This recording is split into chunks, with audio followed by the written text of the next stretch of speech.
कृष्ण हरे कृष्ण कृष्ण कृष्ण हरे हरे हरे राम राम राम हरे हरे। यहाँ पर उपस्थित भक्त सज्जन वृंद और मातृवृंद, हम कल चर्चा कर रहे थे कि किस प्रकार कामाक्ष देश से आया हुआ ब्राह्मण वृंदावन के नीप निकुंज में, कदम का निकुंज में गोप कुमार से मिलने के पश्चात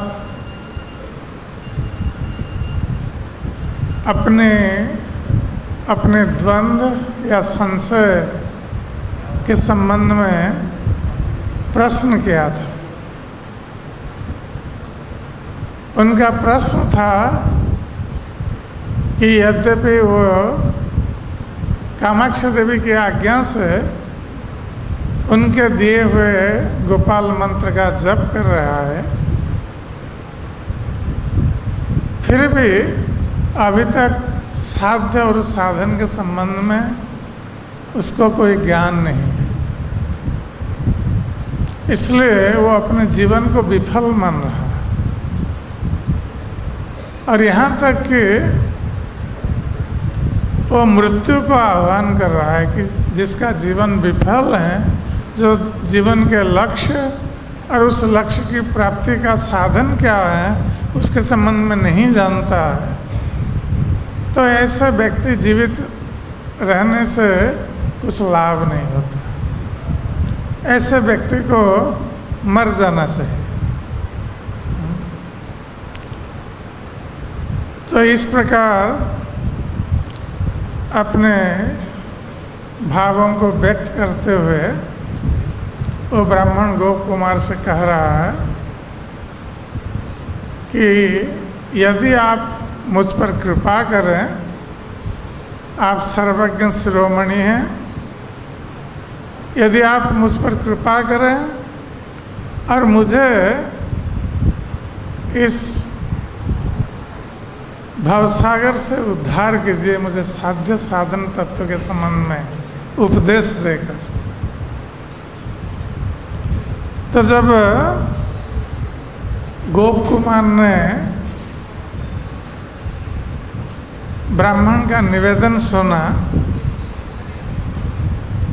तो मन ही मन सोचने लगे कि ये ब्राह्मण जो मूलतः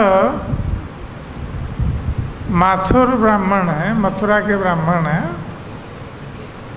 किंतु कामाक्ष देश में निवास कर रहा है, तो ये कामाक्ष देवी से गोपाल मंत्र प्राप्त होकर उसका जप कर रहा है,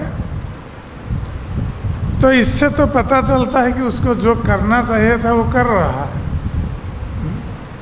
यद्यपि ब्राह्मण सोच रहा है कि वो साध्य साधन तत्व नहीं जानता है, किंतु उसको जो करना चाहिए वो कर रहा है, वो भगवान का नाम जप कर रहा है और उसके आराध्य मदन गोपाल है, तो दशाक्षर गोपाल मंत्र का जप कर रहा है और उसका जीवन वस्तुतः सफल है।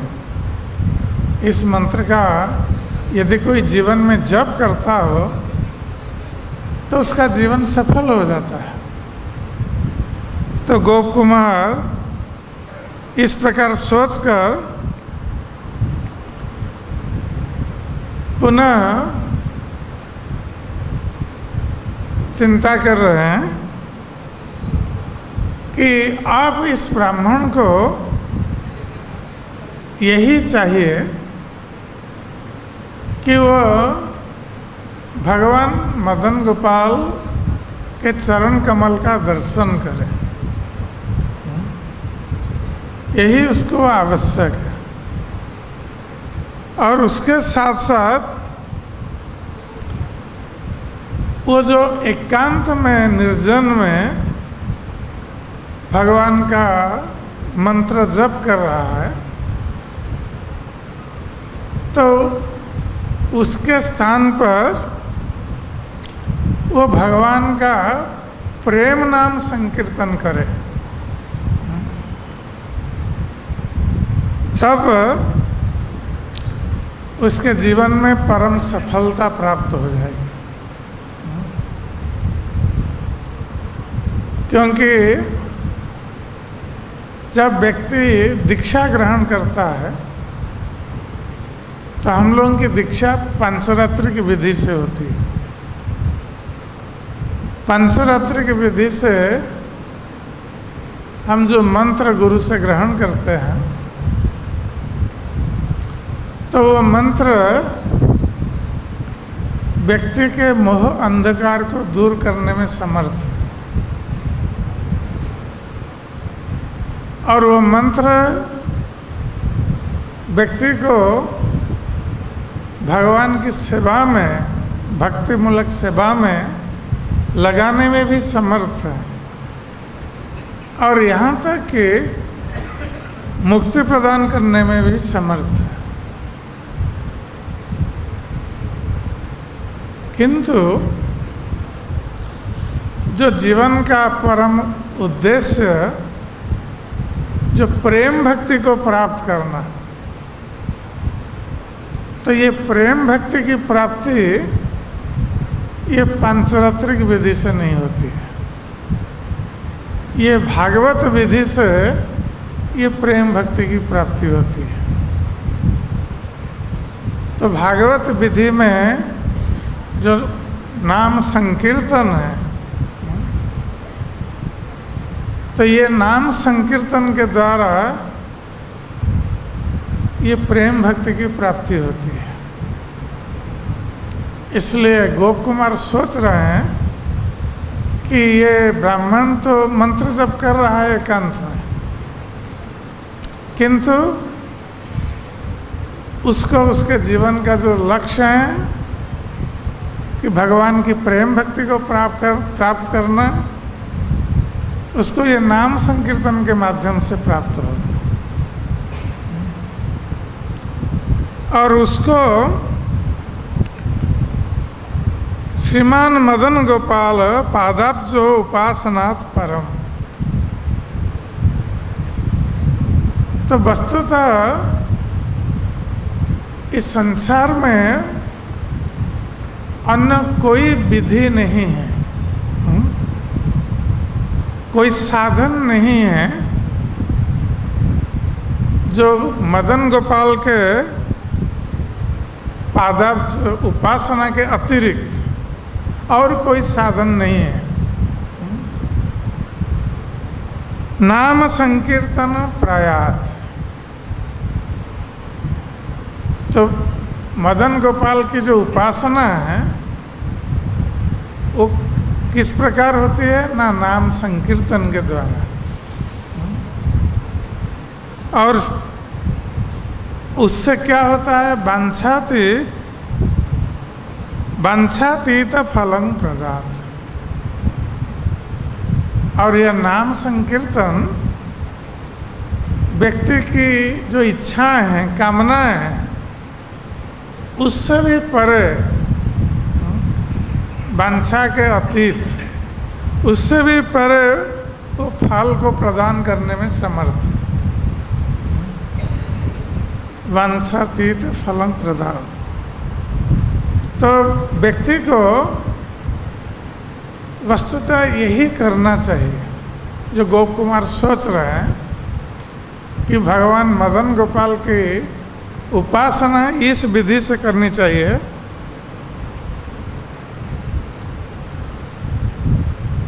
कि वो भगवान का नाम संकीर्तन करे, और नाम संकीर्तन के साथ साथ तत्लीला स्थल पालिनम श्रद्धा संदर्शनौ आदरे। तो व्यक्ति भगवान का नाम संकीर्तन प्रीतिपूर्वक करे और भगवान के जो लीला स्थान है, जहाँ पर भगवान ने बहुविध लीलाएं की, तो उन लीला स्थानों का भक्त दर्शन करे। और कैसे दर्शन करें? आदर पूर्वक, सम्मान के साथ और स्नेह पूर्वक, प्रेम पूर्वक दर्शन करें। तो इस प्रकार विश्वास, स्नेह और सम्मान के साथ भगवान की लीला स्थानों का दर्शन करें और इस प्रकार वो भगवान की प्रेम भक्ति को अचिरात प्राप्त हो जाएगा। तो गोप कुमार अपने अनुभव से बता रहे हैं।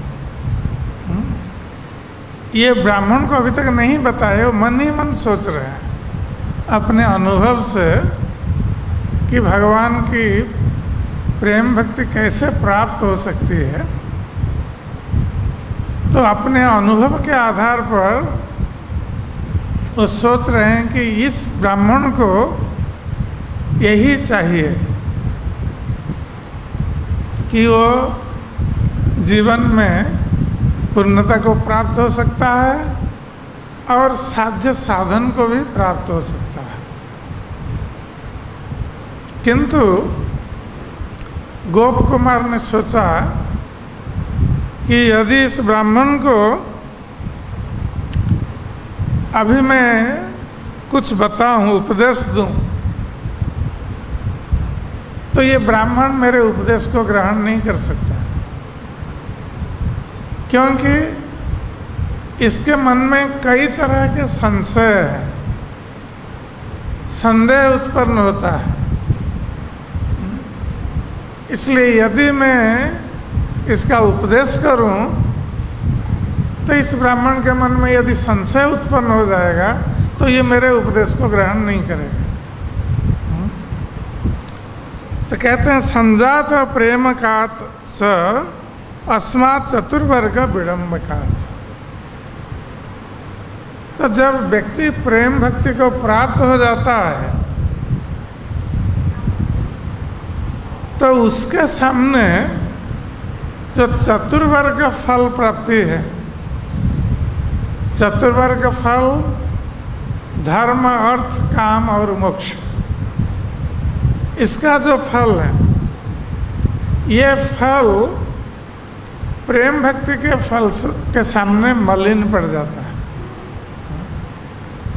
इसलिए कहते हैं संजात प्रेमकाच अस्मात् चतुर्वर्ग विडम्बकात् तत्पादाब्ज वशीकारात् अन्यत् साध्यं न किंचित्। और ये प्रेम भक्ति जो जीवन का परम साध्य है, चरम साध्य है, जिसको पंचम पुरुषार्थ कहा गया। ये चार पुरुषार्थ हैं, धर्म, अर्थ, काम और मोक्ष।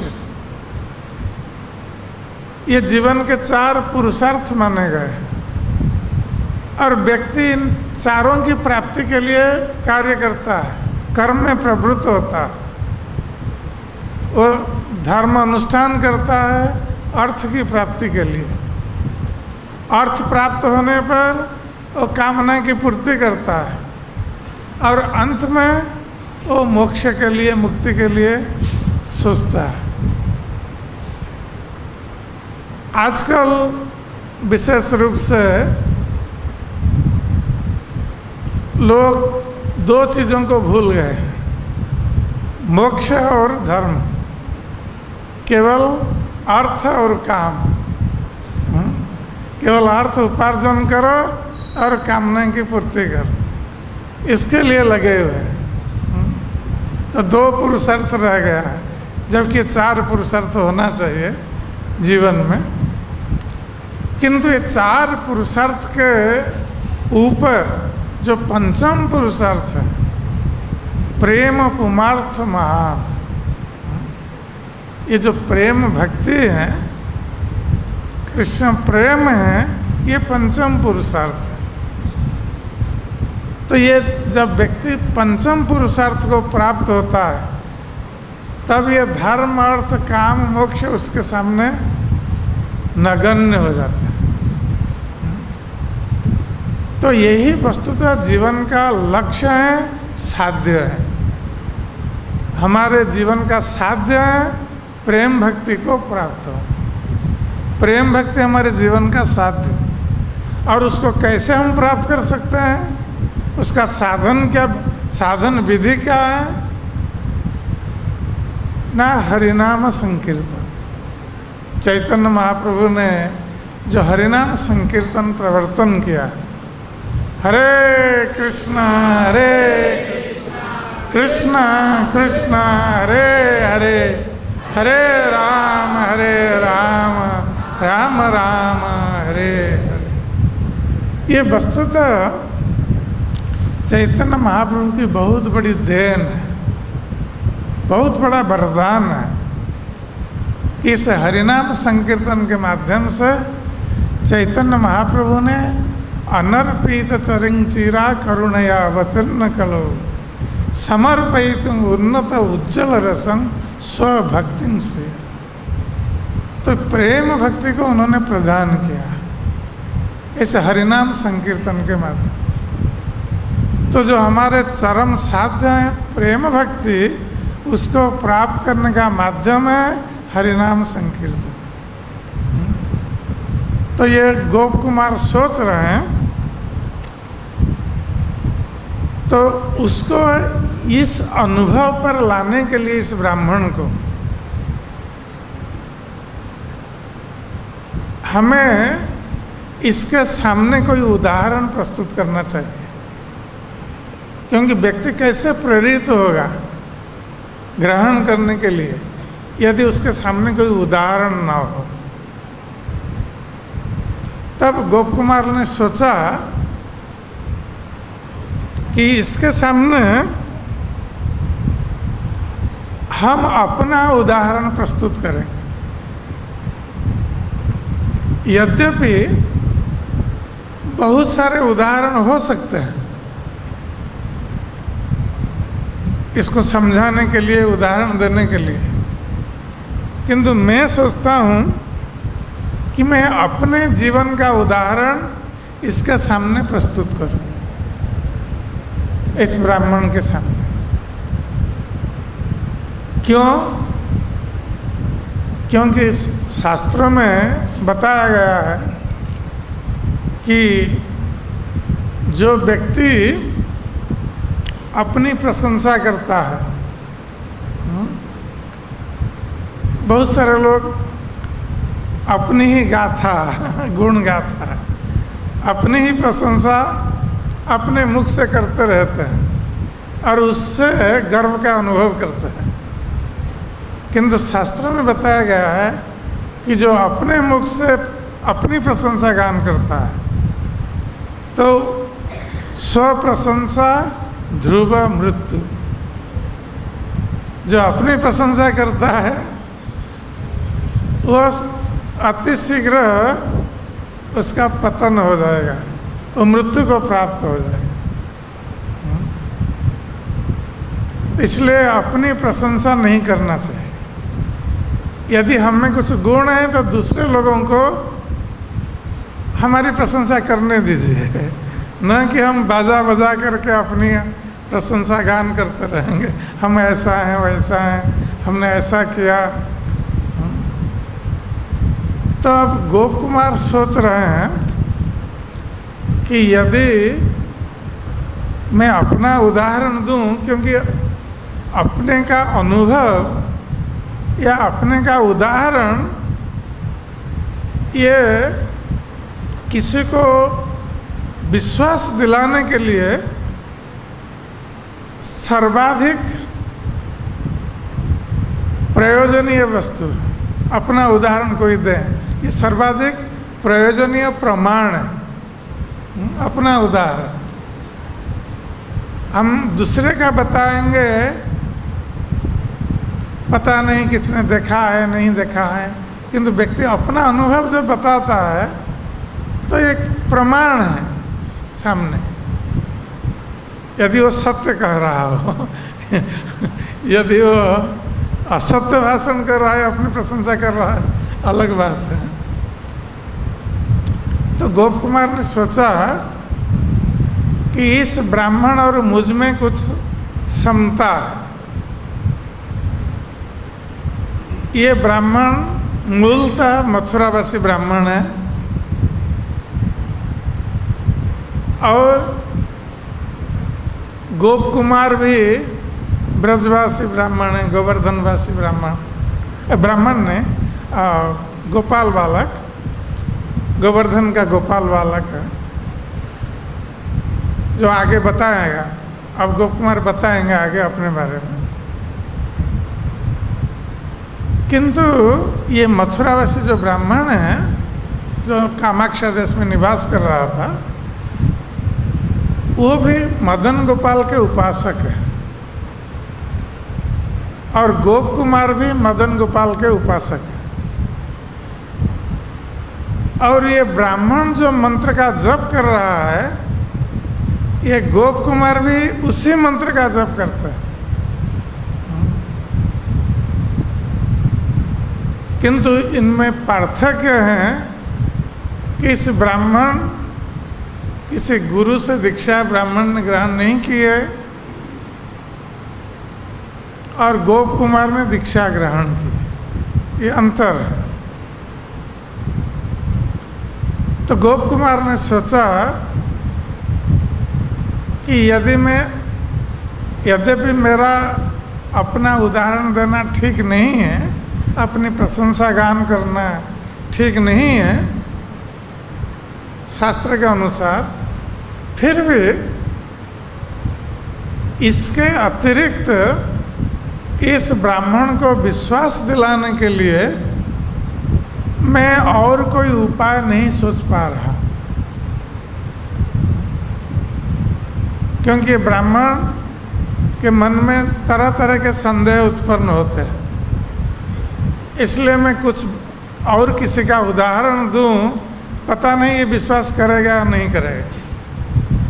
इसलिए यदि मैं अपना उदाहरण दूं तो हो सकता है कि ये विश्वास करे। यह सोचकर गोप कुमार ने निर्णय लिया कि वो अपना उदाहरण प्रस्तुत करेंगे इस ब्राह्मण के सामने, कि कैसे सर्वप्रथम वो ब्राह्मण जैसे थे और अब इस स्थिति में पहुंचे हैं। इसका पूरा इतिहास गोप कुमार अब बताने जा रहे हैं इस ब्राह्मण को।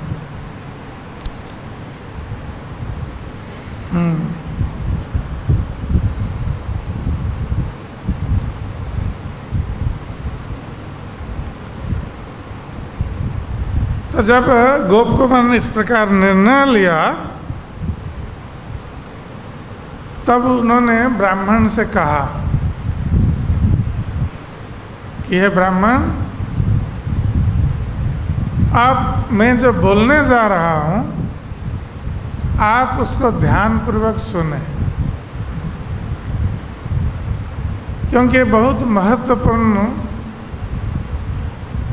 बात है जो आपके सामने मैं प्रस्तुत कर रहा हूँ। इसलिए आपको ध्यानपूर्वक सुनना चाहिए, जिससे कि आपने जो प्रश्न पूछा है साध्य और साधन के बारे में, उसके संबंध में आप स्पष्ट हो जाएंगे। तो पहले मैं अपने जीवन का उदाहरण देकर आपके सामने मेरे जीवन का इतिहास प्रस्तुत करता हूँ।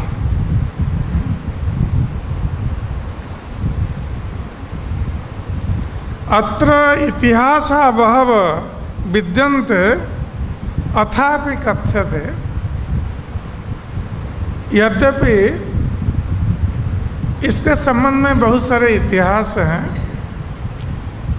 किंतु स्ववृत्तं एवानुस्मृत्य मोहादो अपि संगतम्।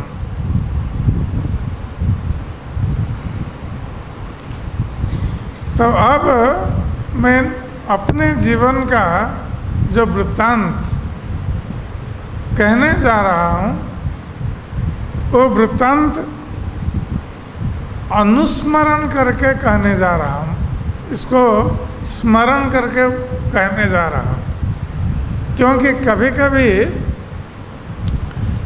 जब भगवान के नाम संकीर्तन में हम प्रेमाविष्ट हो जाते थे और अचेतन हो जाते थे, उस समय क्या होता था उस समय हमें पता नहीं था, किंतु अब मैं उसको स्मरण करके आपको बताने जा रहा हूँ सारी घटनाएं। तो अब गोप कुमार प्रारंभ कर रहे हैं अपने जीवन का इतिहास कि मैं गोवर्धन के एक गोप का पुत्र जो नित्य प्रति अपने गौओं को चराने जाता था। तो ये गोप कुमार गोवर्धन का है, गोपकुल में उनका जन्म हुआ है और उनकी निजी गौएं हैं जिनको लेकर वो चराने जाता था। इसका अर्थ है कि वो कोई गरीब परिवार से नहीं है, उनके निजी गौएं हैं, तो वो चराने जाता था। और गौएं चराने के लिए मूल रूप से इस ब्रजमंडल में अधिकतर इन 3 स्थानों पर वो भ्रमण करते थे। गोवर्धन, जहाँ गौओं को चराने के लिए अति उत्तम स्थान है, और भगवान कृष्ण बलराम भी अपने गोपाल बालकों के साथ गोवर्धन में आते थे गौएं चराने के लिए। गोवर्धन में जो स्वादिष्ट घास उपलब्ध होता था, स्वादिष्ट घास और स्वादिष्ट जल, ये गौओं के लिए बहुत अच्छा था। तो ये गोप कुमार भी वहीं गौएं चराने जाते थे गोवर्धन में और वृंदावन में।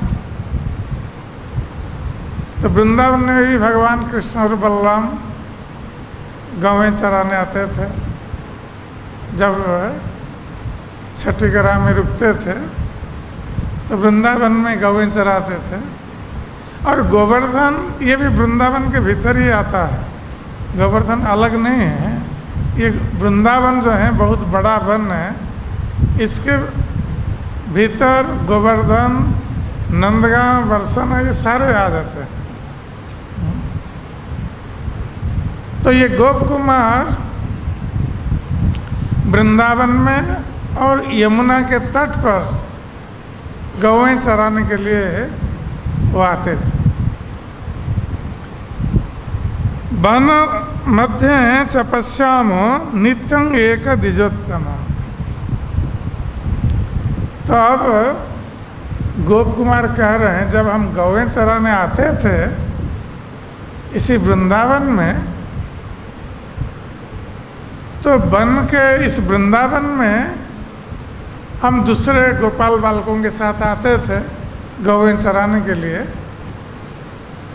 तो हम इस वृंदावन में प्रतिदिन एक श्रेष्ठ ब्राह्मण का दर्शन करते थे।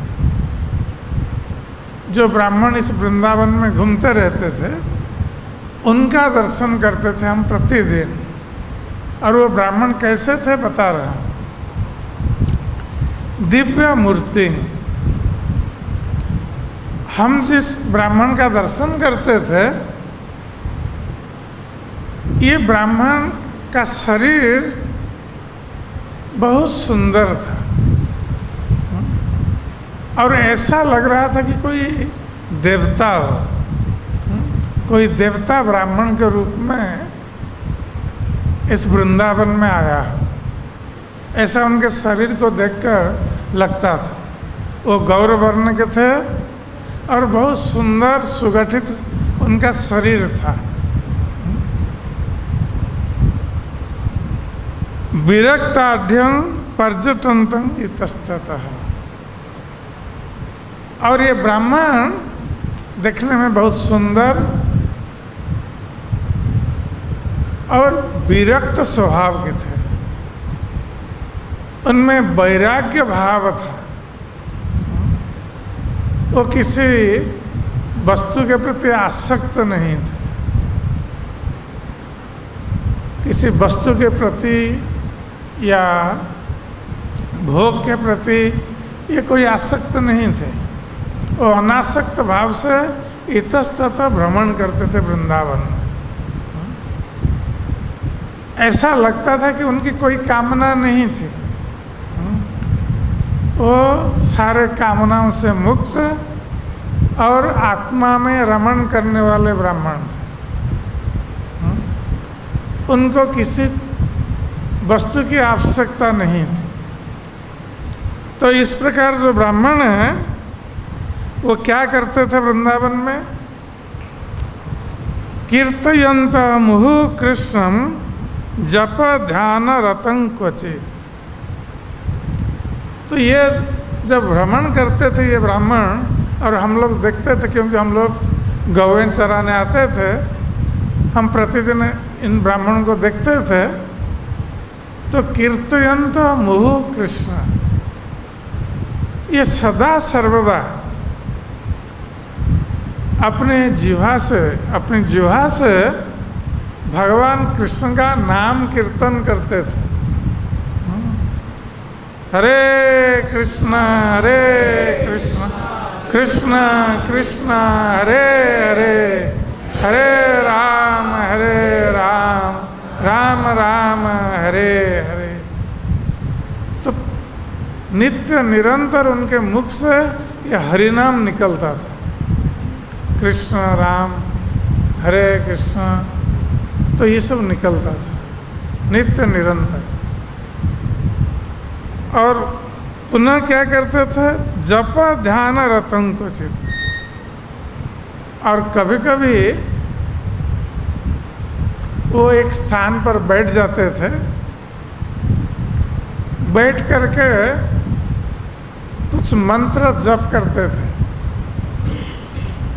और उस मंत्र का ध्यान भी करते थे।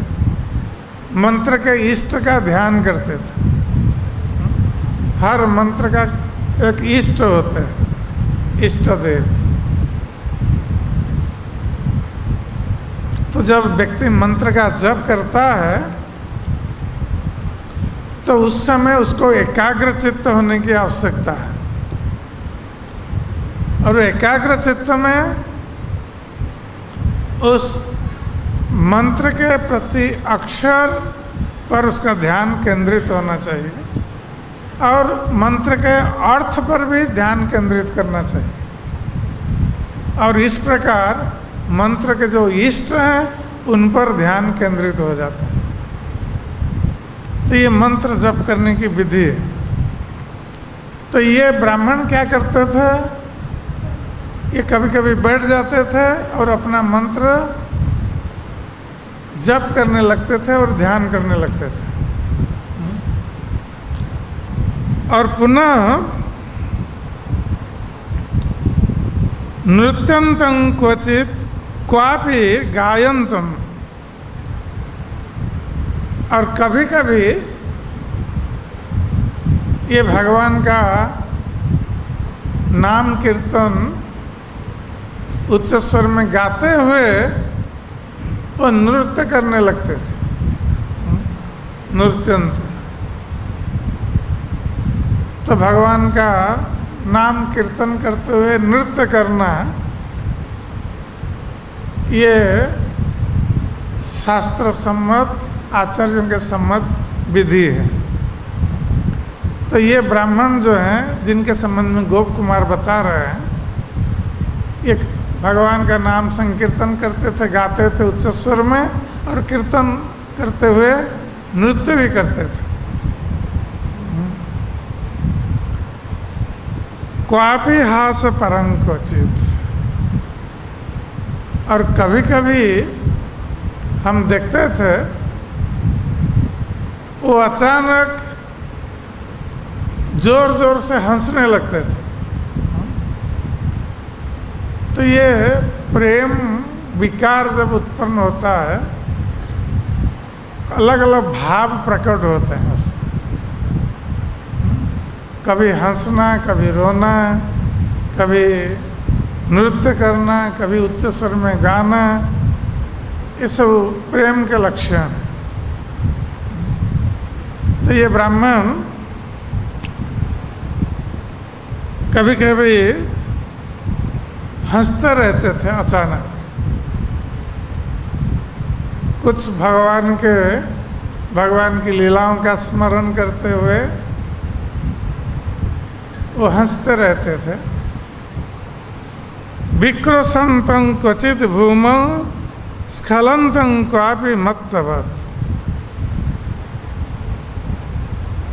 और कभी कभी वो जोर जोर से चित्कार करने लगते थे।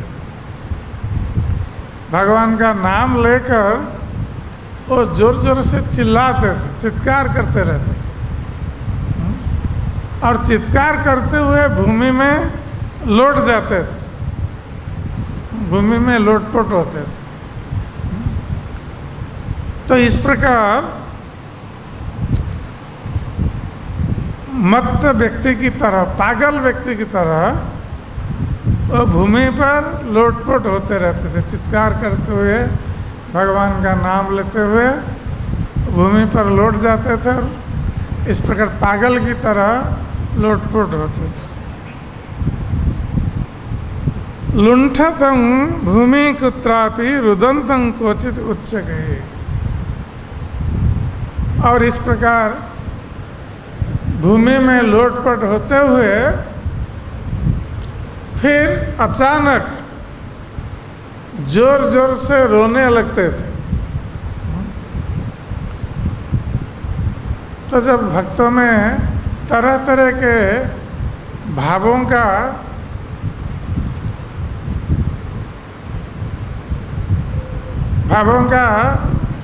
उसमें आता है स्फुरण, तरह तरह के भावों का स्फुरण होता है, तो भक्त इस प्रकार व्यवहार करने लगता है।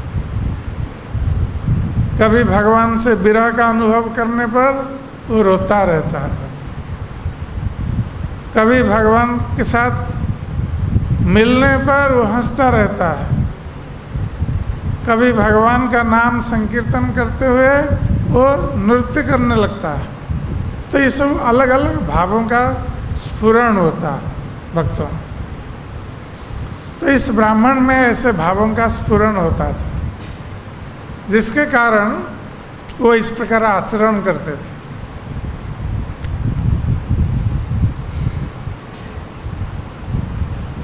विषज्ञं पतितं क्वापि स्मेषलाला सुधारया। और कभी कभी हम देखते थे, गोप कुमार कह रहे हैं कि इस प्रकार करते हुए वो संज्ञाहीन हो जाते थे, वो अचेतन हो जाते थे, उनकी कोई चेतना नहीं रहती थी। और जब अचेतन होकर भूमि पर वो पढ़ते हैं तो उस समय क्या होता है, उनके मुख से लार कफ के साथ निकलता है और नेत्रों से अश्रु की धाराएं बहती रहती हैं। तो ये सब प्रेम विकार है। कृष्ण प्रेम के विकार इस प्रकार सात्विक विकार परिलक्षित होते हैं। तो इस अचेतन अवस्था में जब इस प्रकार होता है, पंकयंतं गवावर्त्म रजांसी मृतवत क्वचित, तो इस प्रकार वो मृत व्यक्ति की तरह पड़े रहते हैं अचेतन होकर बहुत समय तक। उनके मुख से लार और कफ निकलता है, आंखों से अश्रु की धाराएं, तो इस प्रकार वो पड़े रहते हैं। पंकयतम गवा,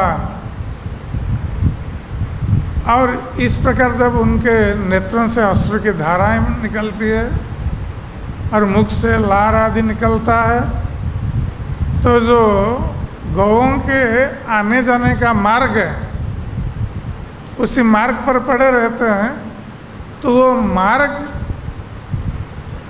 गीला हो जाता है उनके अश्रु से और लाल से। तो इस प्रकार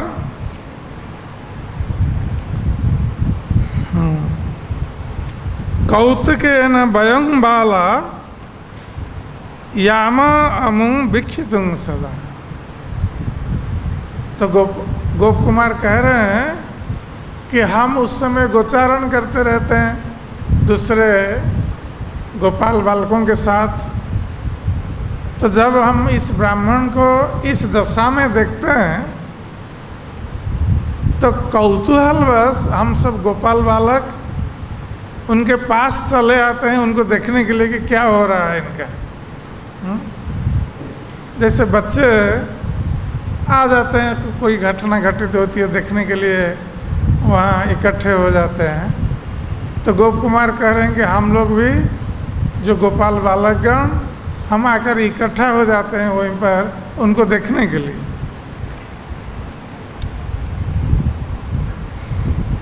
सतु गोप कुमारान्न लब्धा नमति भक्तितः।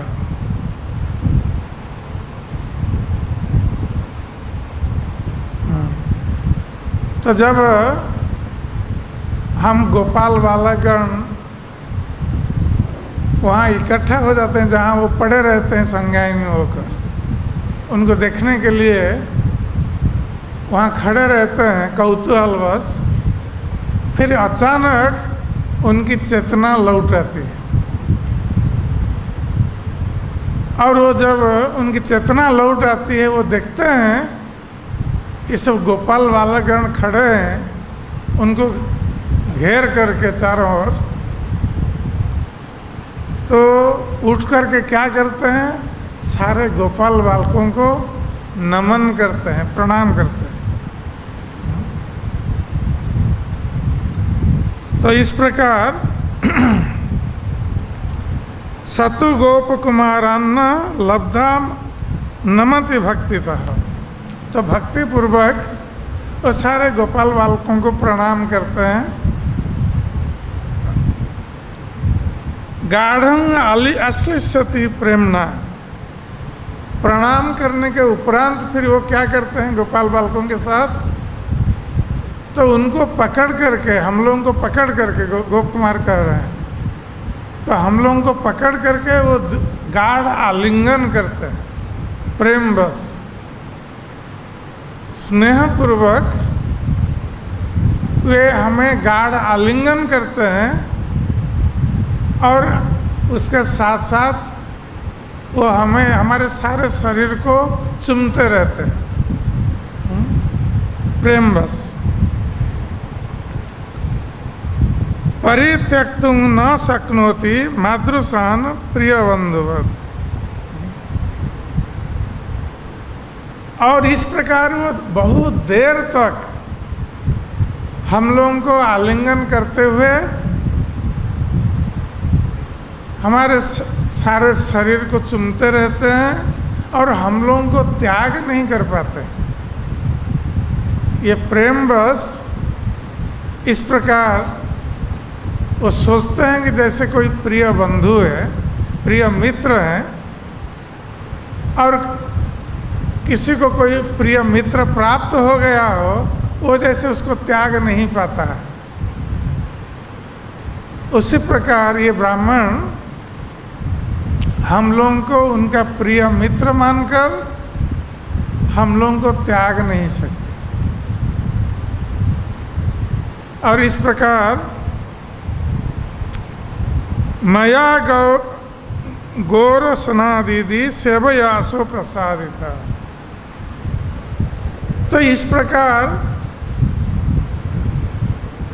जब उनके साथ वो हमारे साथ इस प्रकार व्यवहार करते थे, इस प्रकार दिन प्रतिदिन व्यतीत हुआ और धीरे धीरे उनके प्रति हमारे मन में भी थोड़ा स्नेह उत्पन्न हुआ, क्योंकि हम प्रतिदिन उनको देखते थे, वो हमारे साथ ऐसा व्यवहार करते थे। पहले तो हम उनको समझते नहीं थे, कौतूहलवश हम देख रहे थे उनके कार्यकलापों को। अब धीरे धीरे उनके प्रति हमारा भी स्नेह उत्पन्न होने लगा।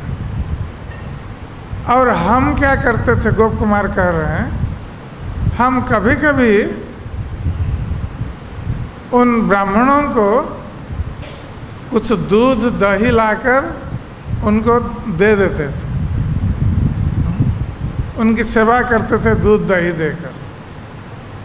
और कभी कभी हम उनके साथ साथ चलते थे, उनका जल पात्र हाथ में लेकर। तो इस प्रकार हम थोड़ा बहुत उनकी सेवा भी कर दिया करते थे।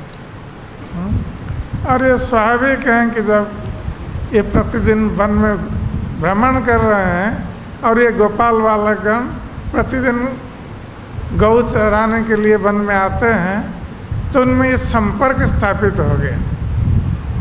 तो पुनः गोप कुमार कहते हैं, एकदा जमुना तीरे प्राप्य आलिंग जगादमान। तो एक दिन जब हम यमुना के तट पर गोचारण कर रहे थे, तो उन ब्राह्मण ने मुझे देखकर मेरा आलिंगन किया, स्नेहवश मेरा आलिंगन किया। और मुझे उन्होंने कहा, क्या कहा, बस्य तंग सकल अभीष्ट सिद्धि इच्छसी चेत इमम। तो उन ब्राह्मण ने कहा कि हे वत्स, हे पुत्र, तुम यदि सर्व अभीष्ट सिद्धि चाहते हो जीवन में, तुम्हारी सारी इच्छाओं को पूर्ण करना चाहते हो, तो एक काम करो, प्रसादं जगदीशस्य स्नात्वा के संग गृहाणमम। तो तुम एक काम करो, ये जो केसी घाट है, तो केसी घाट पर तुम जाकर स्नान करो, क्योंकि जमुना के तट पर ये मिले थे गोप कुमार से। तो गोप कुमार को आलिंगन करते हुए कह रहे हैं कि हे पुत्र, तुम यदि अपनी सारी कामनाओं की पूर्ति करना चाहते हो, तो एक काम करो, तुम अभी केसी घाट में जाकर स्नान करके आओ और मुझसे भगवान की कृपा को ग्रहण करो। तो ये ब्राह्मण इस प्रकार गोप कुमार को कह रहे थे जैसे भगवान की कृपा उनके हाथ की मुट्ठी में है, वो देना चाह रहे हैं उसको, गोप कुमार। तो इसलिए कह रहे हैं कि तुम स्नान करके आओ और मुझसे ग्रहण करो ये कृपा भगवान की। तो इसका अर्थ है कि ये ब्राह्मण गोप कुमार के प्रति बहुत प्रसन्न हुए। तो ये प्रसन्न होने का क्या कारण हो सकता है? क्या गोप कुमार उनकी सेवा कर रहे थे, ब्राह्मण की, प्रतिदिन दूध दही ला कर दे रहे थे, तो इसलिए वो प्रसन्न हो गए। क्योंकि पहले कहा जा चुका है कि ये ब्राह्मण जो हैं ये आत्माराम थे,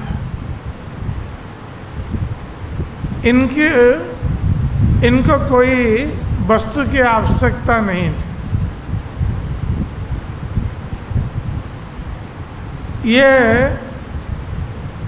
ना तो दूध दही चाहते थे, ना किसी की सेवा भी चाहते थे।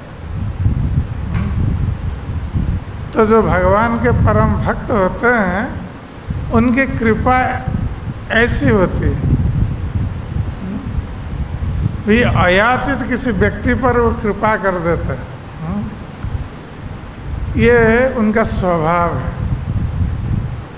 क्योंकि वो परम कृपालु होते हैं। उनकी कृपा कोई भौतिक वस्तु या सेवा पर निर्भर नहीं करती। तो गोप कुमार उनकी सेवा कर रहे थे, इसलिए उन्होंने ऐसा कहा कि हम भगवान की कृपा आपको प्रदान करेंगे, ऐसा नहीं है। वस्तुतः वो बहुत प्रसन्न हुए थे गोप कुमार के भावों को देखकर, इसलिए वो उन पर कृपा करना चाह रहे थे। और यही कारण था कि उन्होंने कहा कि आप केसी घाट में स्नान करके आओ और मुझसे भगवान की कृपा ग्रहण करो।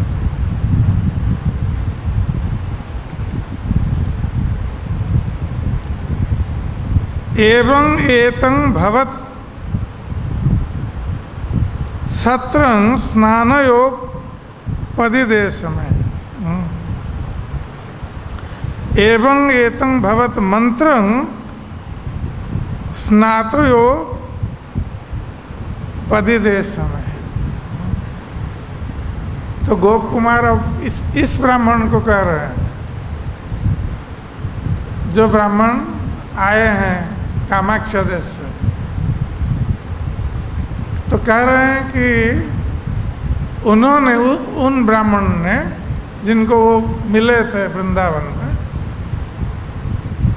तो उन्होंने मुझे मंत्र उपदेश दिया। जब हमने स्नान किया केसी घाट पर, स्नान करके हम आए, तो उन ब्राह्मण ने मुझे तुम्हारा मंत्र उपदेश दिया,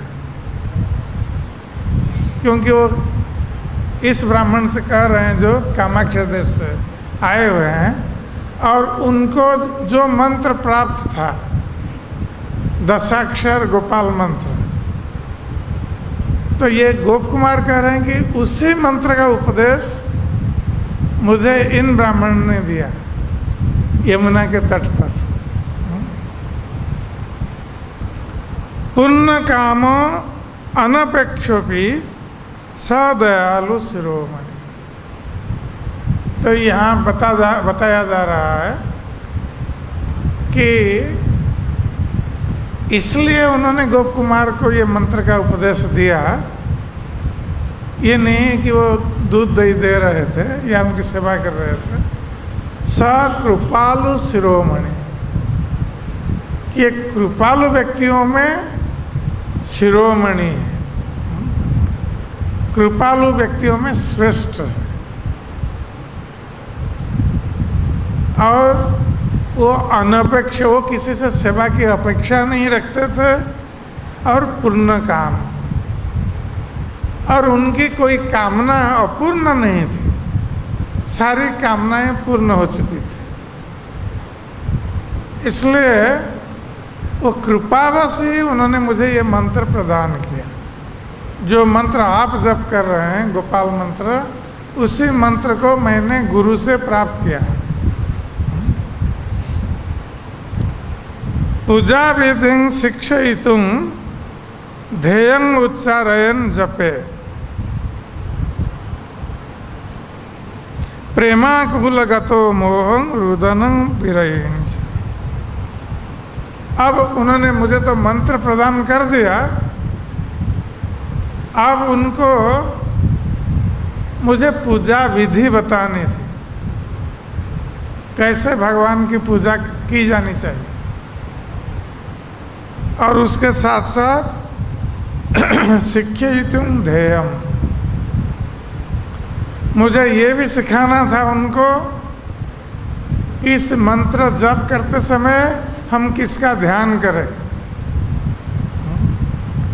ये भी गुरु को सिखाना था।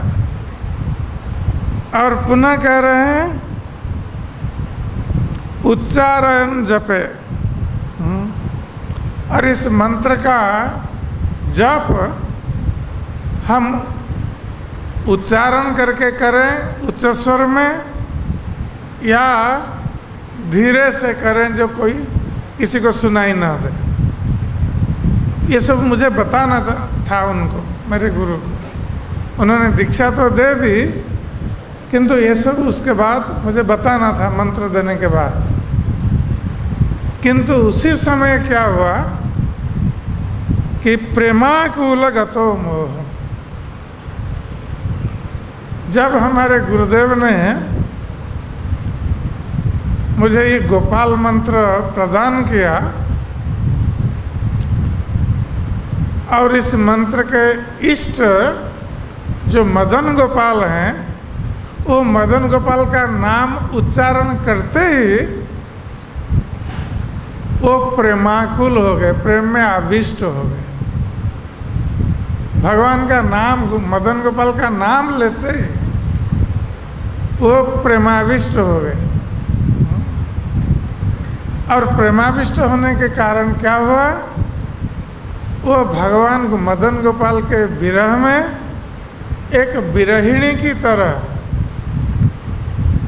एक स्त्री जिसके स्वामी दूर देश में है, वो स्वामी का विरह अनुभव कर रही है, और जिस प्रकार वो रोदन करती है, रोती है, उसी प्रकार ये मदन गोपाल के विरह में हमारे गुरुदेव प्रेमाविष्ट होकर उच्च स्वर में रोने लगे, विरहिणी की तरह।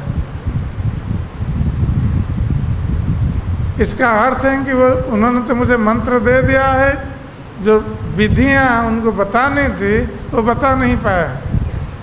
इसी के बीच उनको वो भावाविष्ट हो गए, प्रेमाविष्ट हो गए और रोने लगे।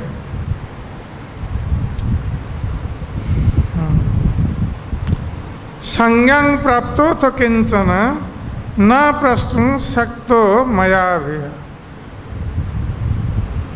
और प्रेमाविष्ट होकर वो अचेतन हो गए, तो हम वहाँ मंत्र दीक्षा ग्रहण करके हम अब क्या करेंगे हम कुछ सोच नहीं पा रहे थे। तो कुछ समय के पश्चात उनकी चेतना लौट आई और संज्ञा को प्राप्त हुए। किंतु जब उनकी चेतना लौट आई तो हम आशा कर रहे थे कि वो अब मुझे मंत्र विधि, पूजा विधि आदि की शिक्षा प्रदान करें। तो हम अपेक्षा कर रहे थे उनसे कि वो अभी हमें बताएंगे, और हम उनको कुछ पूछ नहीं पाए। क्यों पूछ नहीं पाए? भयवश। मुझे डर लग रहा था कि हम कुछ बोलें और फिर वो कहीं रोने लग जाएं, कहीं मेरा अपराध कुछ हो जाएगा। और पता नहीं वो क्यों रो रहे थे, क्योंकि गोकुमार समझ नहीं पा रहा था कि ये प्रेमाविष्ट होकर रो रहे थे। उसने सोचा कि मैंने कुछ अपराध कर दिया है उनके चरणों में। हमें तो पता नहीं कैसे दीक्षा लेना है, क्या करना है। इन्होंने कहा, मैंने स्नान करके इनसे मंत्र ग्रहण किया, किंतु इसके बीच हमसे कोई अपराध हो गया है जिसके कारण ये उच्च स्वर में इतना विरहिणी की तरह रो रहे हैं। मुझे तो इसलिए भय लग गया।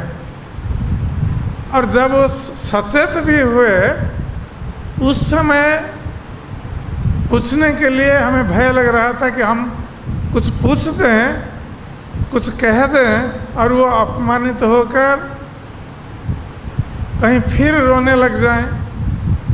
इसलिए भयवश हमने उनको कुछ पूछा नहीं, हम चुपचाप खड़े रहे।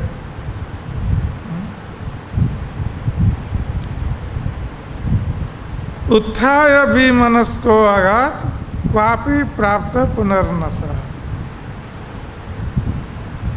तो कुछ का समय के पश्चात वो अन्य मनस्क जैसा लग रहे थे, अर्थात अन्य कुछ सोच रहे थे। तो वो तुरंत उठकर खड़े हुए,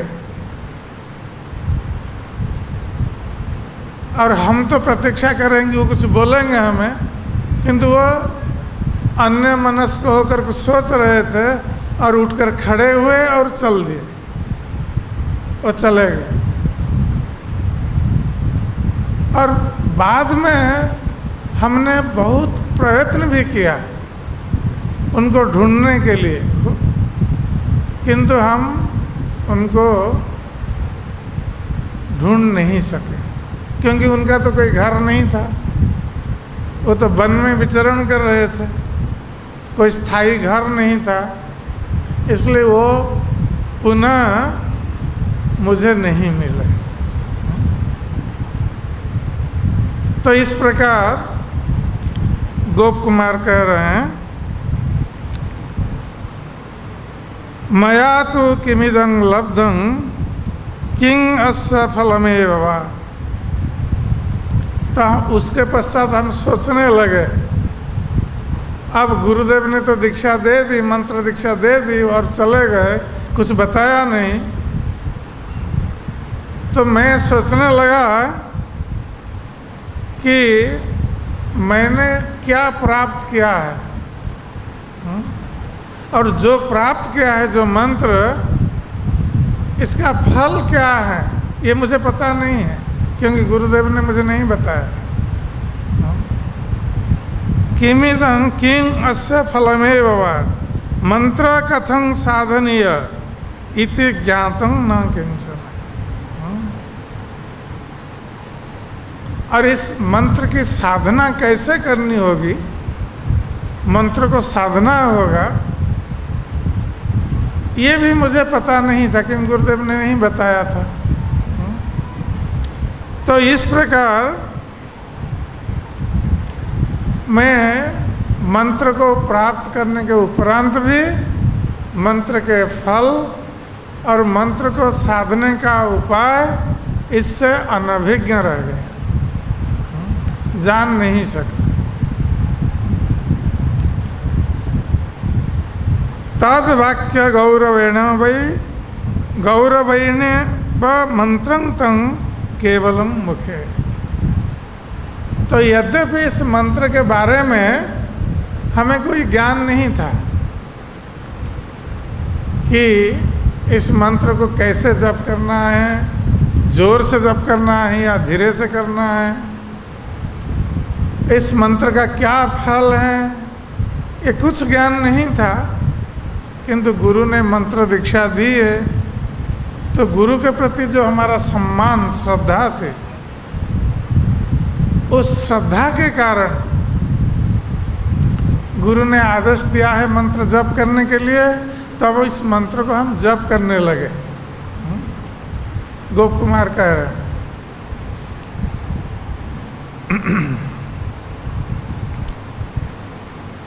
केनापि अलखितो अजस्रम जपेयं कौतुकादेव। तो हमने सोचा कि इस मंत्र का हम जप करेंगे जोर जोर से, क्योंकि गुरुदेव ने नहीं बताया कैसे जप करना है। तो यदि हम जोर जोर से जप करेंगे, दूसरे लोग सुनेंगे, और दूसरे लोग सुनने के बाद मुझे पूछेंगे इस मंत्र के बारे में, और जब ये लोग पूछेंगे मैं कुछ बता नहीं पाऊंगा, क्योंकि मैं कुछ जानता नहीं इस मंत्र के बारे में। यह सोचकर मैं इस मंत्र को एकांत में जप करने लगा, उच्च स्वर में नहीं, हम धीमे स्वर में जप करने लगे, मन ही मन जप करने लगे। तो इस प्रकार जब एकांत में जप करने लगा, कौतुकादेव, कौतूहल वश, गोप कुमार कह रहे हैं कि गुरु ने मंत्र दिया है तो इस मंत्र में क्या होने वाला है, क्या होगा, देखेंगे। कोई ज्ञान नहीं है मंत्र के संबंध में। यह सोच करके मैं मंत्र जप करने लगा एकांत में। तत् महापुरुष सस्य एव प्रभावात् तादृशेन च जपेन चित्त शुद्धिर्मे तत्र श्रद्धा भी अजायत।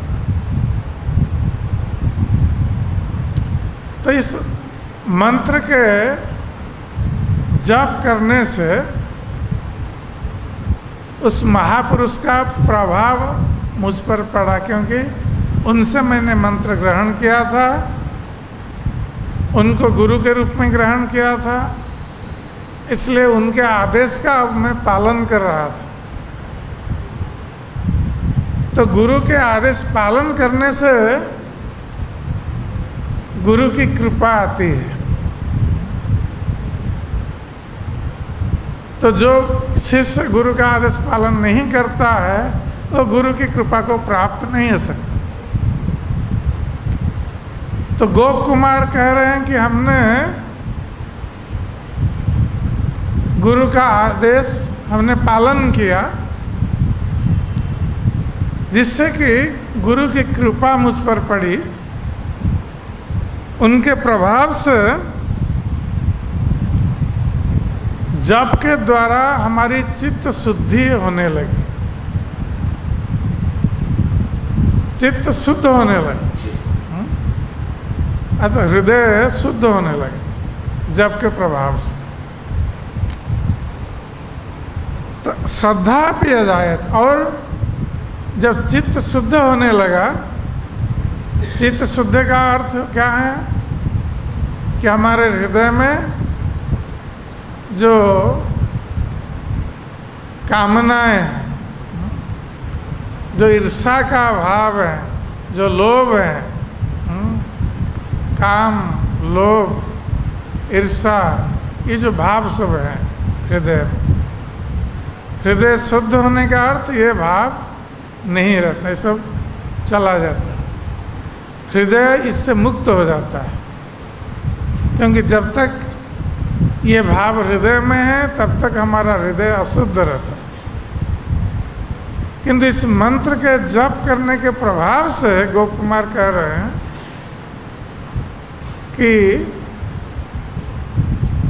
हमारा हृदय शुद्ध होने लगा, अर्थात इन भावों से मुक्त हो गए, काम, लोभ और ईर्ष्या आदि से मुक्त हो गए।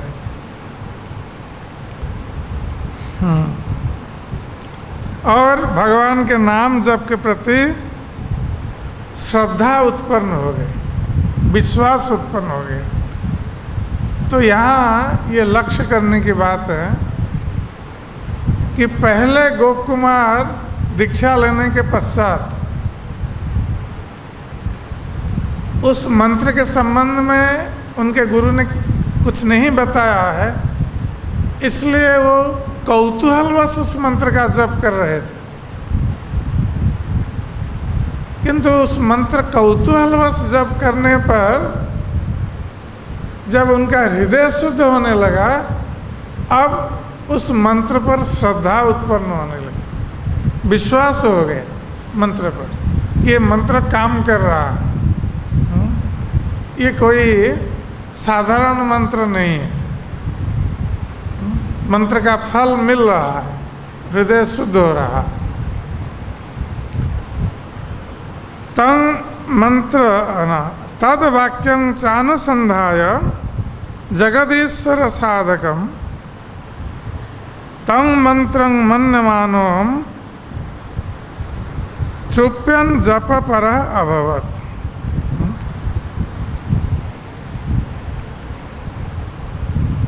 तो अब जब हमारा हृदय शुद्ध होने लगा, तब हम गुरुदेव के वाक्य पर विचार करने लगे। तो गुरुदेव ने जो कहा था,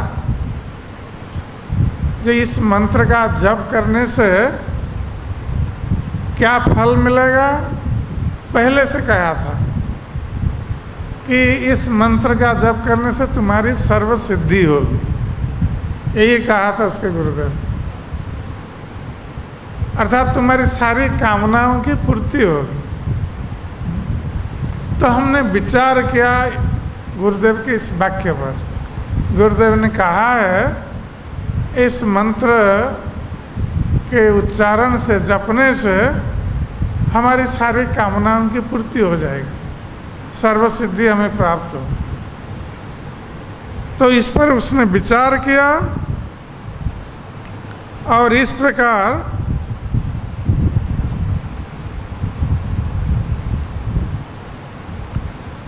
इस मंत्र को वो पुनः भक्ति भाव से वो जप करने लगा। और इस प्रकार जप करते हुए वो संतोष को प्राप्त होने लगा, आनंद को प्राप्त होने लगा। तो ये मंत्र जप का फल है कि व्यक्ति आनंद को प्राप्त करे। तो इस प्रकार गोप कुमार जो सरल हृदय वाला है और सरल विश्वास है गुरु के वाक्य पर, गुरु ने कहा है कि इस मंत्र के जप करने से सारी कामनाओं की पूर्ति होगी, तो वो विचार करके इस मंत्र को जप करने लगा।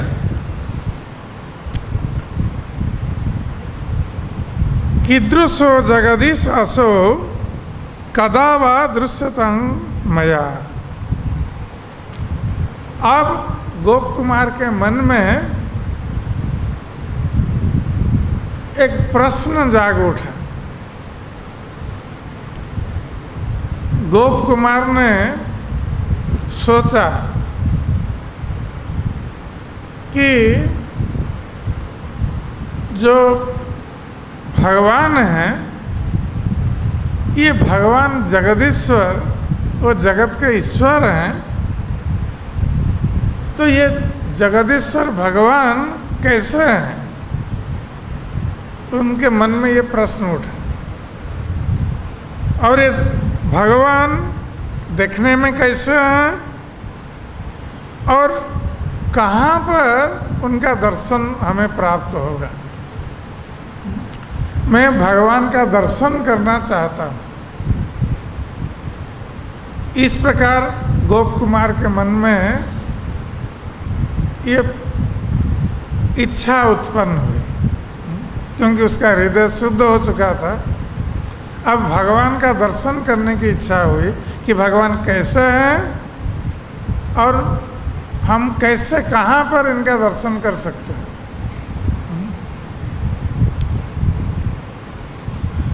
तत् एक लालस हित्वा गृहादीन जाह्नवी अगा। जब उसके मन में ये लालसा उत्पन्न हुई, गोप कुमार के मन में जो इच्छा उत्पन्न हुई, कामना उत्पन्न हुई कि मैं कहाँ पर भगवान का दर्शन कर पाऊंगा, ये तीव्र लालसा जब उत्पन्न हुई भगवान के दर्शन करने की, तो उसने क्या किया ना, अपना घर द्वार त्याग दिया। अर्थात वो गोवर्धन का रहने वाला था, तो गोवर्धन त्याग करके भगवान के अन्वेषण में, भगवान की खोज करते हुए जाके गंगा तट पर पहुंचा गोप कुमार। और गंगा तट पर जब पहुंचा तो उस समय दुरात शंख ध्वनि, बहुत दूर से गंगा के तट पर बहुत दूर से एक शंख ध्वनि सुनाई पड़ी। कोई शंख बजा रहा था।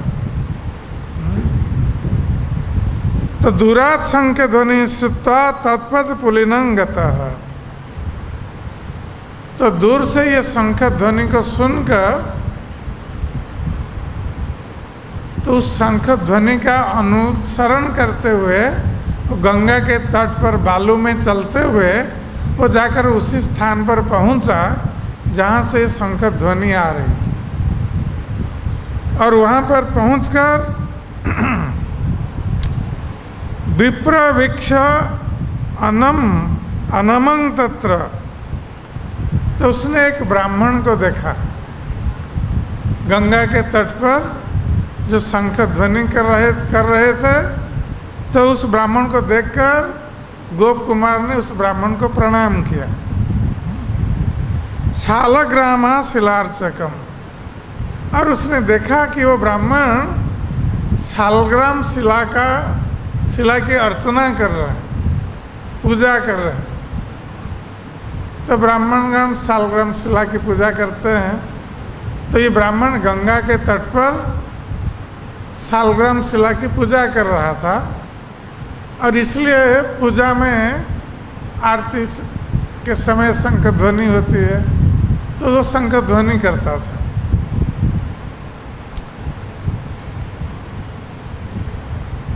हाँ, किंग इमं यदसि स्वामिन इति पृष्ठ मया आसन। तो गोप कुमार कह रहे हैं कि जब मैंने उस ब्राह्मण से पूछा,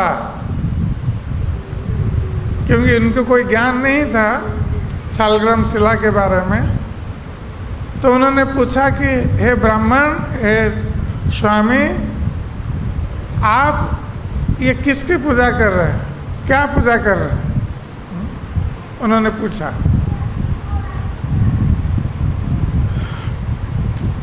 तो जब हमने इस प्रकार पूछा तो वो ब्राह्मण मेरा प्रश्न सुनकर हंसने लगे। इसलिए हंसने लगे कि हमारी मूर्खता को देखकर कि हम नहीं जानते हैं कि ये शालग्राम शिला है, भगवान है, हम नहीं जानते हैं, ये सोचकर वो हंसने लगे।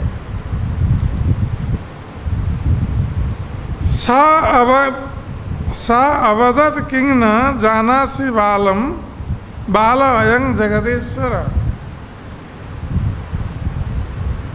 तो हंसकर मुझे बोलने लगे कि हे बालक, तुम क्या ये नहीं जानते हो कि ये जगदीश्वर हैं, संसार के स्वामी हैं। शालग्राम शिला को दिखा करके वो ब्राह्मण बोला कि बालक, तुम नहीं जानते हो कि संसार के स्वामी हैं, जगदीश्वर हैं। तत्सुताहं सुख प्राप्तो निधिं लब्धेव निर्धन। तो जब हमने सुना कि ये ब्राह्मण कह रहे हैं कि ये जगत के स्वामी हैं, भगवान हैं, और हम उन्हीं भगवान की खोज में निकले थे कि कहाँ मुझे भगवान का दर्शन होगा, तो मैं बहुत कृतार्थ हो गया कि अब मुझे भगवान का दर्शन हो गया। ये जगदीश्वर हैं, भगवान हैं। तो हमें तो ऐसा लगा कि कोई निर्धन व्यक्ति जैसे अचानक धन को प्राप्त हो जाता है, तो निर्धन व्यक्ति अचानक धन को प्राप्त होने पर वो बहुत आनंद का अनुभव करता है। तो उसी प्रकार मैं चला भगवान की खोज में, और अचानक भगवान मुझे मिल गए गंगा के तट पर। तो मुझे तो ऐसा लगा कि जैसे निर्धन धन को प्राप्त हो गया, आज मैं भगवान को प्राप्त हो गया, तो मैं बहुत प्रसन्न हो गया। तो इस प्रकार नष्टं वा बांधवो बंधु परमांग मुदंग आप्तवा।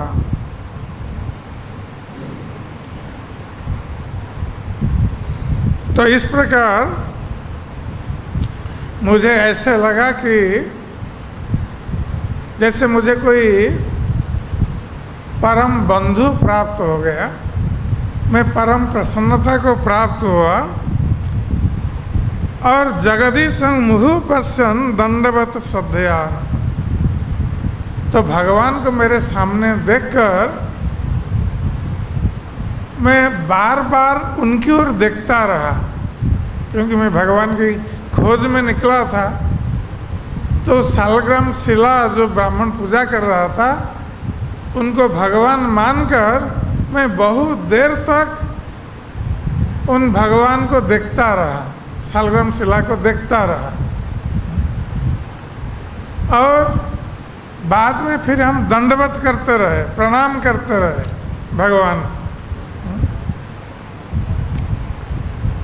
पादोदकं सन्निर्माल्यं विप्रस्य कृपया अपनुवत्।